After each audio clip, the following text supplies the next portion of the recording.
चलो शुरू करते हैं पहले चैप्टर वेक्टर से। Okay, so sir what we have vectors.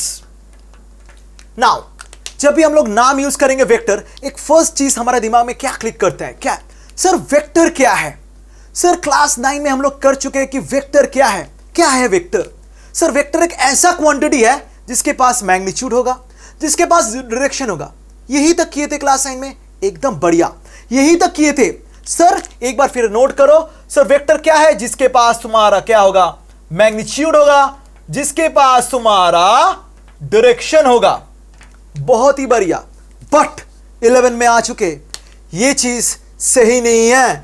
This is not the ultimate criteria for a quantity to be named as vector. This is not the ultimate criteria. तो sir क्या criteria है?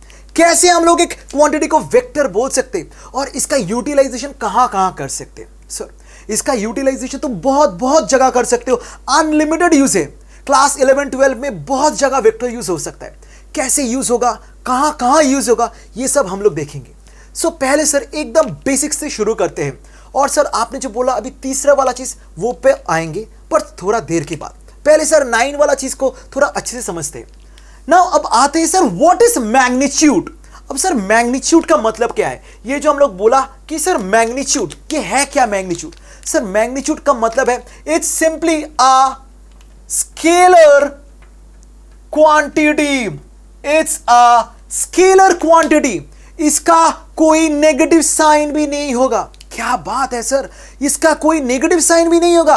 एकदम बढ़िया, इसका कोई negative sign नहीं होगा। It will only take positive value. It will only take the positive value. और सर और कुछ नहीं, this will only take the positive value. खत्म करो बात को, यहीं पर खत्म करो। मैग्नीट्यूड का मतलब स्केलर क्वांटिटी, जो शुरू कहां से हो सकता है? 0 सर 1 सर ऐसा नहीं, कुछ भी हो सकता है। 2.3 डॉट डॉट डॉट, नेगेटिव नहीं होगा। ये हुआ तुम्हारा मैग्नीट्यूड। अब सर क्या है? अब है सर डायरेक्शन क्या है? सर तुम डायरेक्शन को कैसे बोल सकते हो? सर यही तो पंगा है। ये डायरेक्शन को अगर सीख लेंगे तो बहुत बढ़िया होगा। चलो सर एक बेसिक टॉपिक से शुरू करते डायरेक्शन के बारे में। Now whenever in today's life we talk about the direction, we always assume some predefined things। predefined, already defined है। ये predefined thing क्या है? predefined thing है are the 3 axes। मतलब x axis, तुम्हारे पास y axis and तुम्हारे पास z axis। ये हुआ तुम्हारा predefined axis। with the help of this axis we will simplify the concept of direction। So sir कैसे इस डायरेक्शन को सिंप्लीफाई करते हैं, आइए देखते हैं। ओके चलो हम लोग अगले टॉपिक पे आते हैं। So sir what we have done, we are doing direction. बस सर यही खतरनाक चीज है, समझ लोगे तो खत्म, अगर नहीं समझ पाओगे तो दोबारा पूछ लेना। सर क्या है direction? Sir X Y Z axis. बढ़िया है, सब लोग मैथ्स में अच्छे हैं। सर थोड़ा ड्रॉ करते हैं, इस चीज को थोड़ा ड्रॉ करते हैं। क्या है, मैंने क्या ड्रॉ किया? सर मैंने तीनों लाइन ड्रॉ किया। It is 3 mutually perpendicular lines. This are what?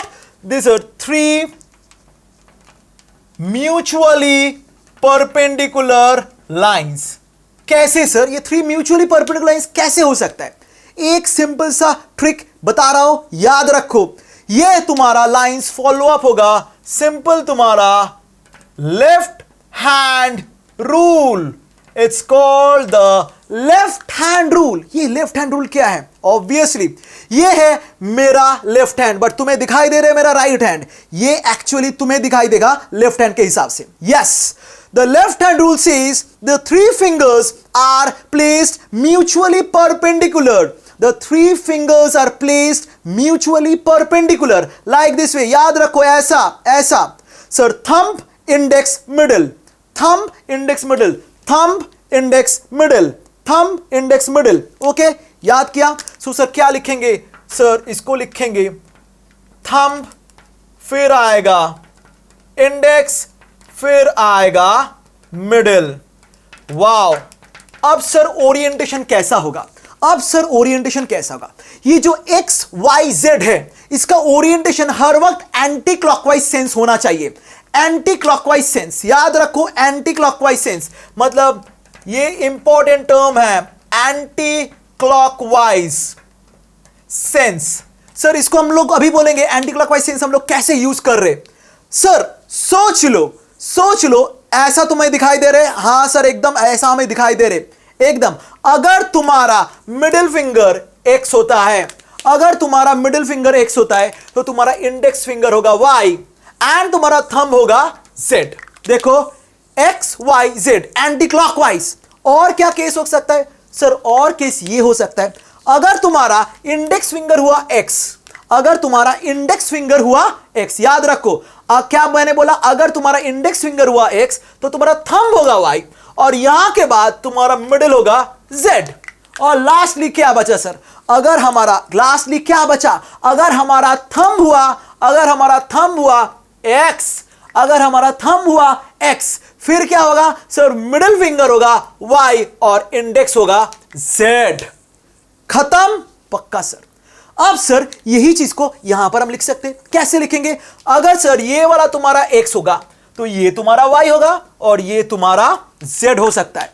या फिर क्या हो सकता है सर? या फिर अगर ये वाला तुम्हारा एक्स होता है तो ये वाला तुम्हारा वाई होगा और ये वाला तुम्हारा जेड होगा। या फिर क्या हो सकता है सर? ये अगर हमारा एक्स हुआ, ये अगर हमारा एक्स हुआ, ये हमारा वाई होगा, ये हमारा जेड होगा। ये हुआ concept of axis. Concept of axis बहुत ही खतरनाक है जब तुम वेक्टर का काम कर रहे हो, क्योंकि बहुत जगह जब तुम रोटेट करोगे एक्सिस को तो ये चीज जानना बहुत जरूरी है। This is not a simple concept, this is a very tricky concept. याद रखो इस ट्रिक को कि थंब, इंडेक्स, मिडिल कैसे हम लोग एक्सिस पर डिफाइन करेंगे। और यही चीज तुम्हारे क्लास 11 में और 12 में सारे जितने चैप्टर तुम करोगे सब में काम आएगा। अब चलिए सर डायरेक्शन को कैसे स्पेसिफाई करेंगे।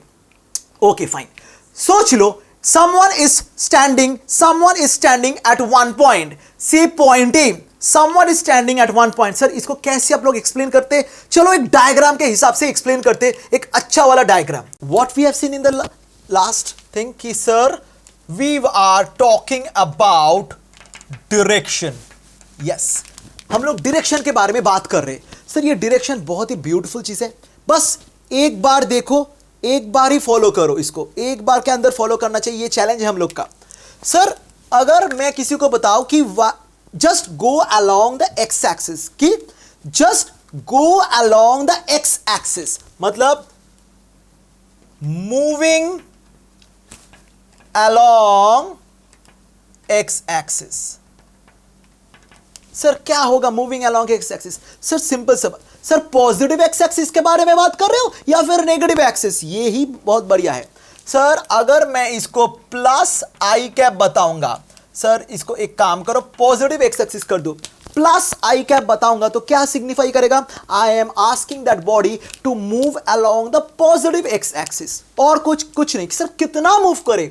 सर कितना जाए? सिर्फ प्लस आई कैप का मतलब yes, so it signifies only one unit. When nothing is specified, तुम्हें अगर कुछ स्पेसिफाई नहीं किया हो तो you will move only one unit along the positive direction of x axis wherever you are does not signify तुम origin पे हो या फिर कहां पर हो ये तुम्हें जानने की कोई जरूरत नहीं। तुम कहीं पर भी हो तुम जाओ one unit along the direction of positive x axis। Now similarly if I say कि sir minus I cap, it signifies what sir? Moving one unit along negative x axis. Sir बहुत ही ब्यूटीफुल चीज है। Sir negative x axis की तरफ one unit move करो। अगर हम लोग एक और नोटेशन अभी यूज करेंगे plus J cap, plus J cap, इसका मतलब क्या हुआ? Sir moving one unit along positive Y axis, और एक यूज करेंगे K cap, sir plus K cap positive Z axis. क्या हो गया सर? Positive ZX।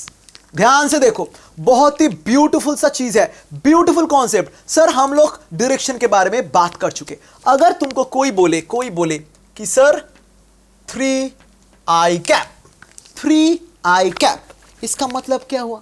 इसका मतलब हुआ sir 3 unit along positive x axis. बस खत्म बात। सर अगर तुमको कोई बोले 5 ऑफ माइनस के कैप, मतलब -5k कैप, -5k का मतलब 5 ऑफ -5k कैप, इसका मतलब क्या हुआ?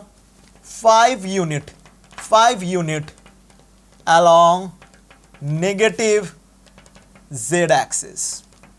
वाओ सर, हम लोग डायरेक्शन जान चुके। The directions are very easy. Now what? So now we will club both. कैसे क्लब करेंगे? एक बार ध्यान से देखो सर। नाउ इसको क्लब करने के लिए हमें एक अलग सा डायग्राम ड्रॉ करना पड़ेगा। इसके पहले हम इसको ऐसे रख देते। चलो सर अब यहां पर करते एक इजी सा डायग्राम। हम लोग इजी सा डायग्राम करते। सोच लो ये x है, ये y है।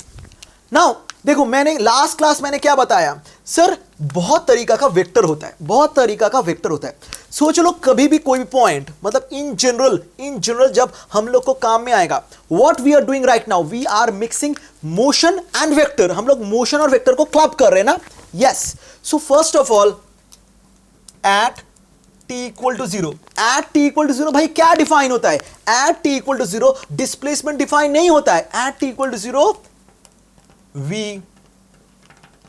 define the position.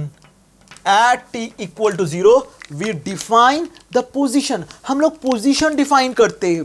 First sir at t is equal to t1 we define a new position. हम लोग क्या करते? एक नया पोजीशन करते हैं। और हम लोग क्या बोलेंगे सर? वी विल सी कि displacement between t equal to 0 and t equal to t1। अब displacement between t equal to 0 and t equal to t1 क्या होता है? Is a straight line joining the two position. Is a straight line joining the two position. याद रखो, is a straight line joining the two positions. Okay. Now ये है तुम्हारा basic चीज। हम लोग इसी ग्राफ को यूज करके हम सारा कुछ चीज करेंगे। ओके चलो सर आएंगे। पहले एक छोटा सा, this is a 2 coordinate system. सोच लो यहां पर कोई भी 2 point, this is pure mathematics, A and B positions. हम लोग क्या सर 2,5 और यहां पर हम लोग क्या लिखेंगे सर 6,1। सर ये जो 2,5 और 6,1 किसके हिसाब से लिखा सर? यहां पर जो है 0,0 उसके हिसाब से लिखा। मतलब तुम्हें ऐसे बोल सकते हो कि 0,0 और यहां से यहां देखो ध्यान से, 0,0 के हिसाब से ए पॉइंट का कोऑर्डिनेट्स होगा 2.5 और 0,0 के हिसाब से बी का कोऑर्डिनेट होगा 6.1। This is a very interesting thing. This is what? Sir, we are coming to it. First, I think you are clear with this thing. Yes, sir. So please have a look. We are coming on the next segment.